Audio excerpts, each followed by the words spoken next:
the Democratic Party is a pathetic party.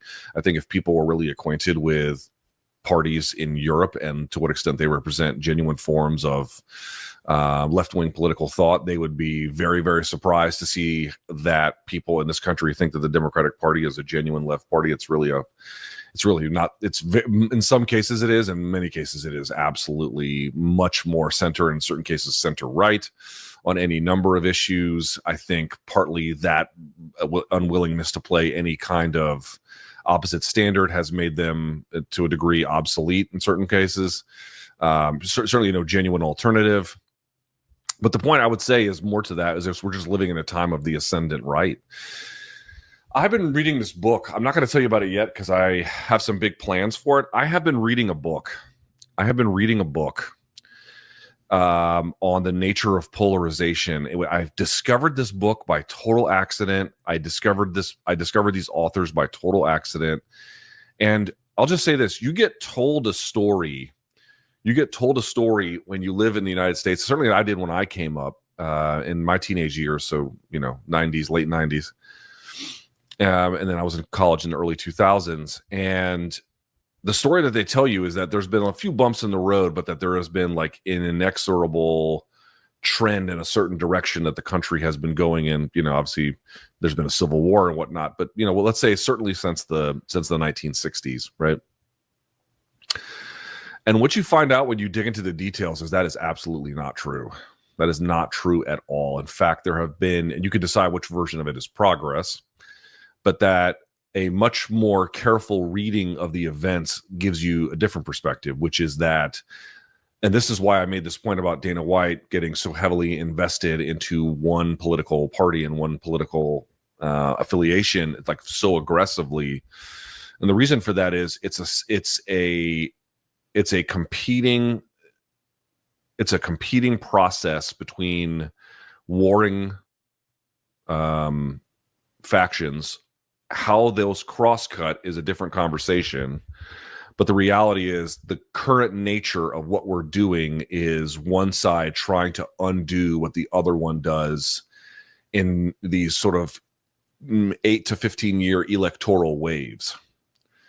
And much like the Obama coalition was to undo the Bush White House and the coalition of what he represented, Trump is going to undo all of that. These are these ascendant political coalitions. We are living at a time of one of these ascendant political coalitions, and I think they're about to have their apex moment. The question is what's going to happen really after that.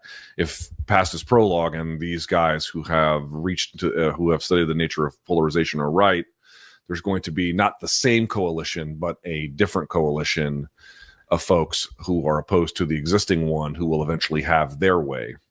And it's not just it is now just a cross-cutting thing along similar lines. It hasn't always been. The point I'm trying to make is we are ascendant. The right is ascendant in this country presently, and you just kind of have to accept that for what it is. You're asking, like, why are they ascendant? Because of the nature of this struggle. One group is, as I indicated, is just trying to undo. So, for example, the first big cleavage that these guys note in terms of the people being divided along partisan lines and then identitarian lines is the civil rights struggle, because it's the first time you had a sort of a coalition of folks who were black, you had some whites, and some other groups mixed in. It was the first time you had sort of like a non-unitary coalition that cross-cut around a few different demographics, including race demographics, coalesced into one, which coalesced a different opposite political identity. But here's the reality. In order to make those people get what they were looking for out of the state, you had to expand the power of the federal government in order to do that. And you had to really power it in certain ways to get those ideals met for that coalition. Well, then now this coalition has decided at different forms and different ways over different times, but when there's various points of their ascendancy, to simply undo big portions of that. And you can see that there was the last one we had was the Obama coalition had built up any number of different ways in which they've changed the federal government or responded to the nature of those coalitional needs. And now this next group is going to undo it. Someone's going to undo this eventually. I mean, it's sort of like a weird argument to be like, just wait it out. I don't mean it in that particular sense.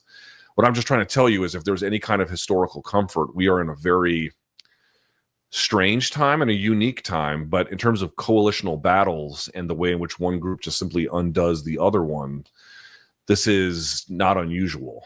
This is not unusual. It is part of the course of how it all moves. You just kind of have to see it for what it is. But like, why is it now? Because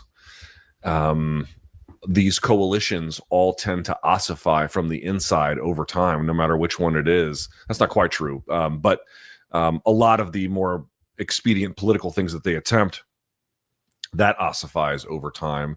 That has electoral consequences. And then the whole thing turns slowly and then all at once. We're at the all at once stage.